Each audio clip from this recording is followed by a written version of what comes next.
Hindi na tumuloy. Siguro nakakita ito tumalay. Ginugol map pa. Yo, alis. Akala nga siguro yung napakaganda din eh. Talag din eh. Maksang hangin, press. Yan. Laguna Lake kasi kaya wag umasa sa linaw ng tubig.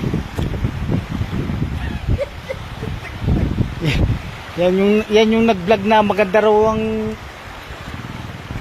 ang view dito. Yan. Talaga eh. Oh, anong masasabi mo sa pinos mo? Guys, maganda talaga dito. Pwede ka magtayo ng hammock dun, oh. Kung may duyan kayo, pwede kayo magtayo dito, oh. Ito hindi naman siguro tayo pagbabawalan ng may-ari dito, oh. Ito yung area na yan, oh.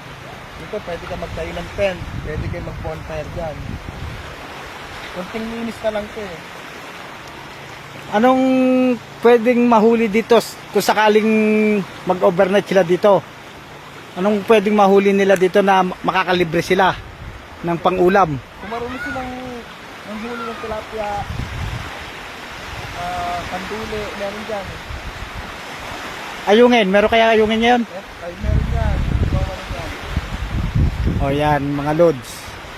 Kung marunong daw kayo manghuli ng tilapia, ayungin, kanduli, makakalibre na kayo sa ulam dito pag kayo mag-overnight dito. Dala na kayo ng tent.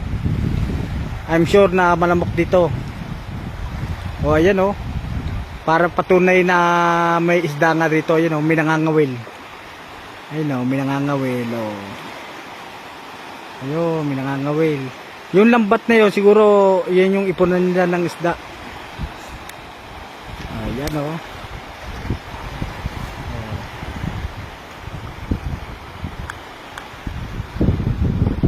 Kung tinatanong ninyo kung makakapasok ang sasakyan, yes, makakapasok po.